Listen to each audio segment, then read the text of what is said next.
What were your thoughts watching that game yesterday? Confusion.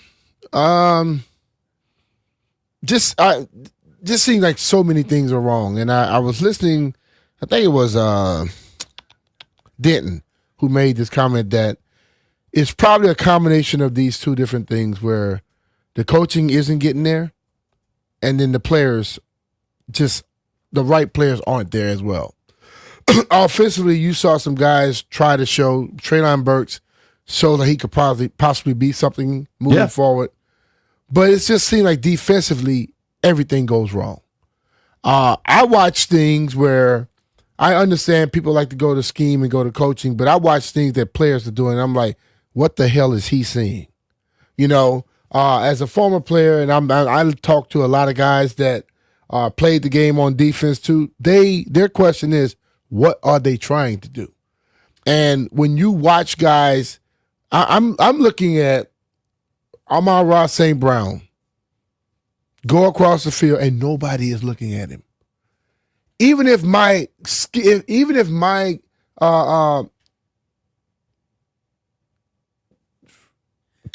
keys are telling me I'm not supposed to see him, if I see him running by himself, I'm going with him. You know what I mean? When you see him or Jameson Williams catches the ball and nobody's within 15, 20 yards of him, something is wrong. Whether it's scheme, and then so I guess they're just not getting it. Because this is something I'm seeing this year that I didn't see last year. I saw this 2 years ago, 3 years ago, and I don't know what the hell it is. I can't figure it out. I just saw this tweet from Orlovsky, which I thought was really good, and I think it speaks to like some of the confusion. I think you're right in saying you're confused by this because I think a lot of us are. Orlovsky just said, it's shocking to see how bad the Washington defense tape is. A lack of discipline, poor spacing, physicality. Talent has been an issue all season, but this tape was odd to see from a DQ unit. Not much between the whistle fight. And it gets harder and harder to really compete as you're getting your ass kicked week after week. Yeah. But in the first quarter of this game, I wrote this stuff down. Detroit had 10 first downs in the first quarter. Yeah.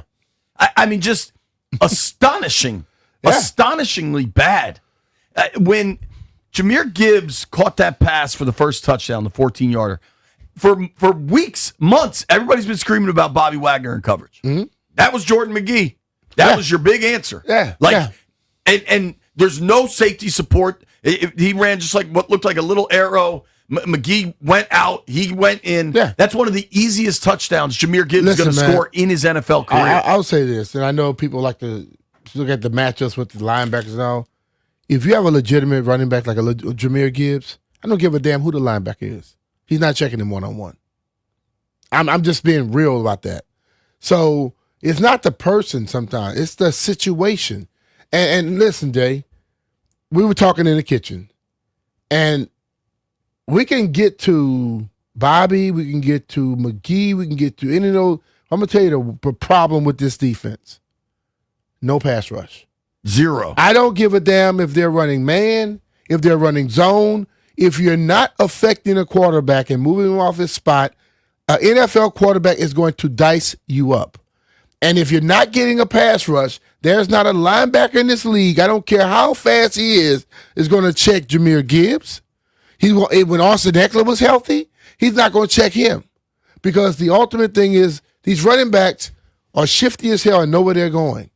That linebacker is that 230, 240-pound linebacker.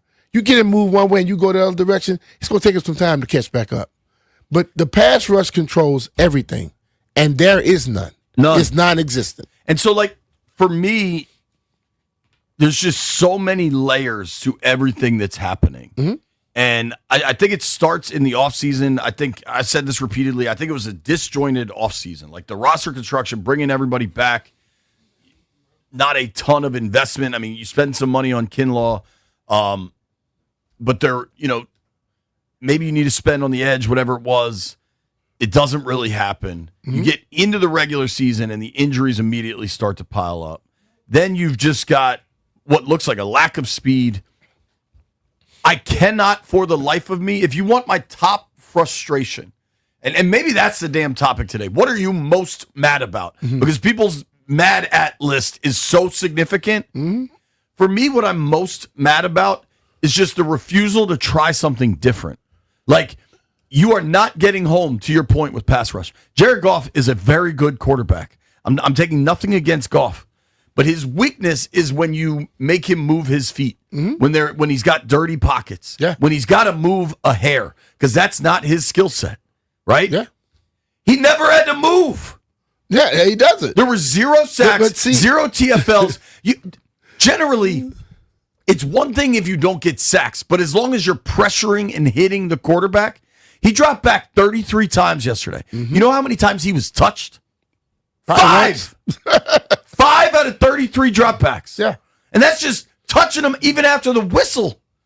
Like, do something different. Yeah. And your back end can't cover. It's well freaking documented at this point. Well, the back end won't cover. So try to go get him. The back end won't cover if you can't get pressure. But see, this is the thing, though, Jay. Try to go get him.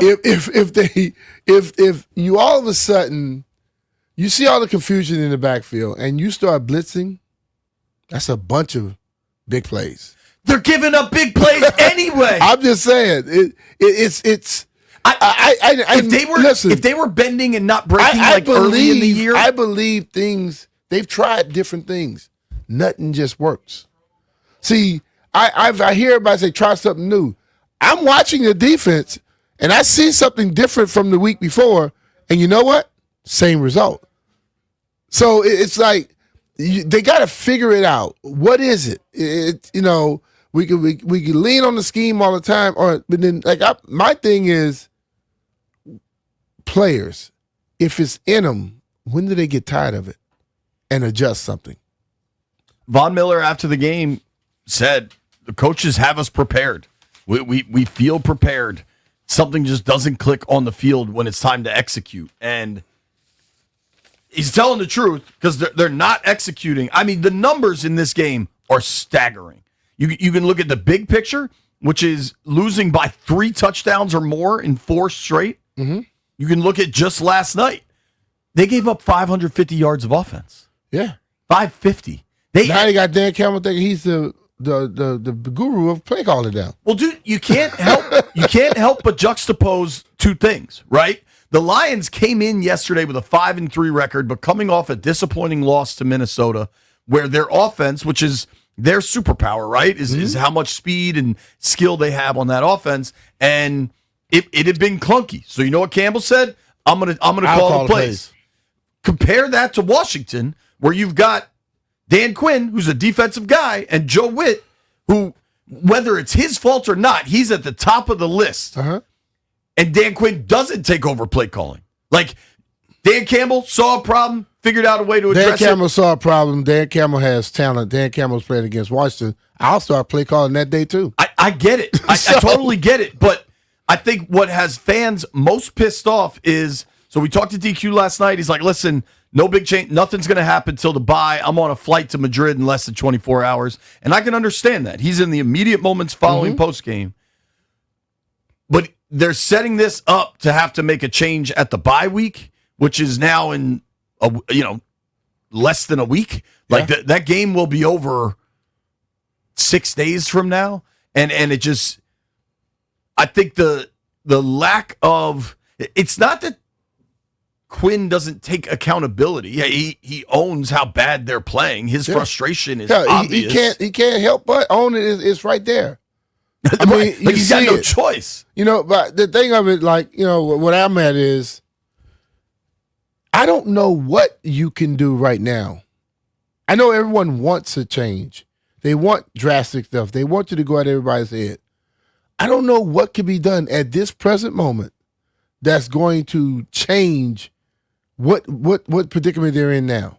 I can also say this because I had a lot of people come to me, man, last year let's forget about last year. Last year is not this year. I think by no stretch. Last year thoughts were over to me by like week 6. Like, it was very clearly a different year. You had already lost Jaden twice. You had already got your ass kicked at Green Bay. Yeah. Like, they didn't have a single loss like that. Like, See, that is it, though, Jay. I think that the last year is the ultimate comparison for a lot of people. I'm not saying everybody. And you got to forget about that because this team right now, the ball, like you said, that oblong, that weird shaped ball has not bounced their way.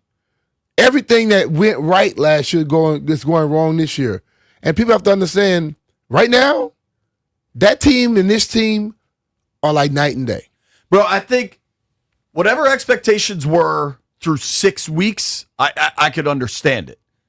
But the last month, Cowboys, Chiefs, Seahawks, Lions, when you started playing some upper echelon teams or at least upper echelon offenses, and you gave up 40 and 2, they were all 4 name your score games. Andy Reid played it cool, but I mean, all the rest of those coaches were taking their foot off the gas early in the fourth quarter because they had huge leads. And last year, Detroit was trying to show you they were pissed from last year. They say, look, if we can run it up to 70, we will today. They pulled Goff. They pulled Goff halfway through the fourth. I think Seattle last week, Detroit yesterday, Dallas earlier, they all could have gotten to 50, no problem. And I think whatever expectations existed from last year, those were gone by Halloween.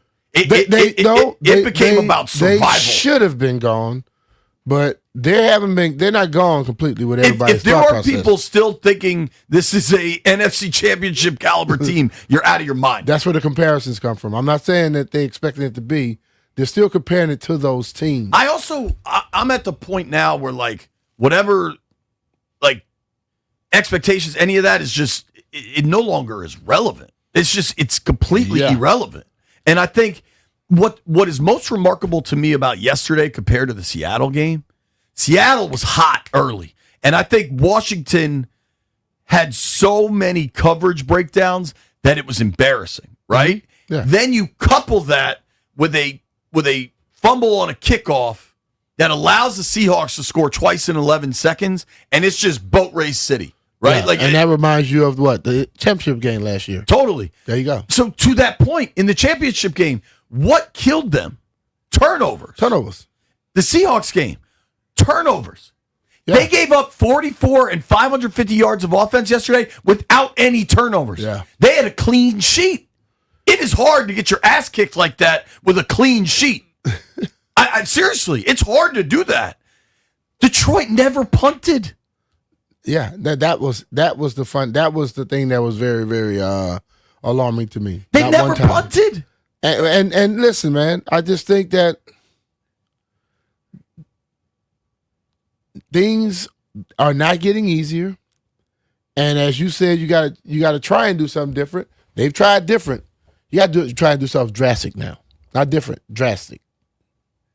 And the refusal to do that, the refusal to acknowledge that drastic measures are called for, I think has a lot of people really pissed. I think they refuse to acknowledge it publicly, but I think they know, and they try, but don't seem to be working. It's like the NFL works, and that's why I look at it. I'm gonna compare it straight to this.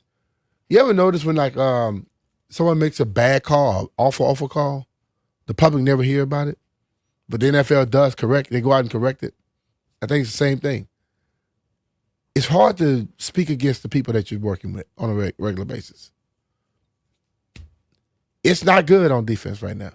It's at all. Awful. It's terrible, freaking awful. They got to fix it. And it's tough. You like and it. I'm at the point now. Like I had someone I deal with a lot say, man, like sometimes you have to check out. And I think at this point, I don't see things changing drastically this year. No. I don't see it. Bro, so I won't be as frustrated as most people because that's how my mind works. When I have already figured out how something is, kind of hard to get me pissed off. I think to expect different results at this point when you have a month of straight BTA defensive implosions, I don't know how you could feel differently. I mean, you start to look at where this defense is ranking in various things. I mean, you want to get into the more advanced stats, they're terrible. You want to get into the basic stats, they're terrible. 30th in yards allowed, 29th in points scored. I mean, they're getting shredded through the air, 31st in yards, in pass yards given up. I don't need any stats to know what my eyes tell me on a regular basis daily. They've given up weekly. 44 twice in the last month. Is that enough? I don't even need to see the points, Jay. I'm telling you, I look at the football game, I can tell you right there what's going on. It's not good. And, the numbers just might come in and justify it, but my eyes don't lie. They don't lie. It's awful. I'm serious. I look at people catching balls, and I'm like, this is when it gets bad to me. When I see somebody open, and then it takes about 2-3 seconds to realize who was supposed to be checking them, because they're not even in the view of the play. You get what I'm saying? And when someone shows up that late, you're like, what the hell is going on here? And I know people that are coming in that late can run.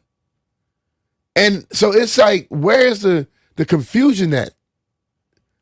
They got to figure out the concepts and where the confusion. It's not the athleticism on the field. It's the confusion that they're not bringing to the field.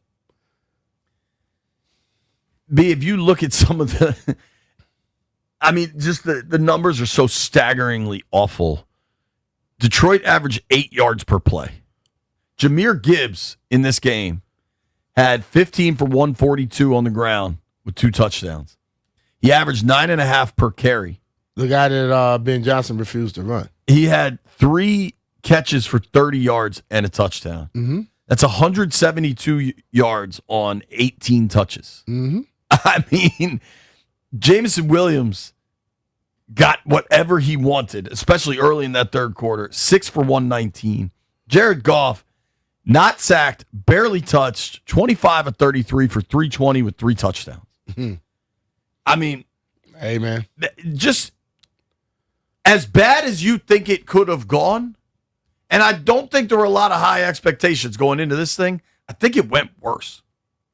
I think it was as bad as it could have gone. It was not a good one, by no stretch. And you wonder, I think you really wonder.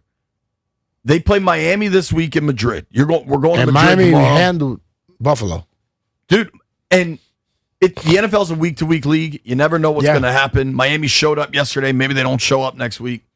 But what Miami has that Washington has struggled with is speed. Mm-hmm. HN, the running back, speed. Waddle, receiver, speed. Like that, all of a sudden, Tua, B, you and I talked about this when Miami was on, I don't know, Monday night or Thursday night. They were some standalone game. And I texted you that night. If you get pressure on Tua, he folds. I think the head injuries, whatever it is, he cannot withstand pressure.